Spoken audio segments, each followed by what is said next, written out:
స్థాయిలో ఉన్న మా దళితులు, మా మాల, మా మాదిగ, మా దళిత వర్గాలకు సంబంధించిన వాళ్ళను ఎవరు ఇబ్బంది పెట్టినా, ఎవరు మా ఆత్మగౌరవాన్ని దెబ్బతీసినా, మా మాలలనైనా మా మాదిగలనైనా ఎవరు మా ఆత్మగౌరవం దెబ్బతీసినా కూడా ఆ దెబ్బతీసేటోళ్ళు ఏ స్థాయిలో ఉన్నా కూడా ఖచ్చితంగా వాళ్ళను ఉమ్మడిగా మాత్రం మేము ఎదుర్కొంటాం. అందులో ఎక్కడ మేము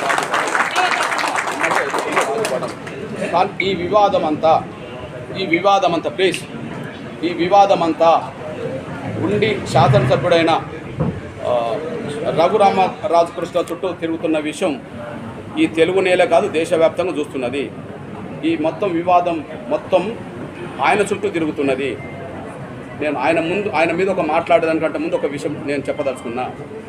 ఖచ్చితంగా మేము ఈ కూటమి గెలుపులో మేము ప్రధాన భాగస్వాములు కనుక, ఏది టీడీపీ, జనసేన, బీజేపీ కూటమి గెలుపులో మేము ప్రధాన భాగస్వాములు కనుక, ఈయన కూటమి అభ్యర్థే కనుక, టీడీపీ అభ్యర్థే కనుక ఖచ్చితంగా ఈ త్రిపురాలకు సంబంధించిన ఈ రఘురామకృష్ణరాజుకు సంబంధించిన అంశం ఖచ్చితంగా నేను పర్సనల్గానే చంద్రబాబు నాయుడు గారి దృష్టికి తీసుకెళ్తాను.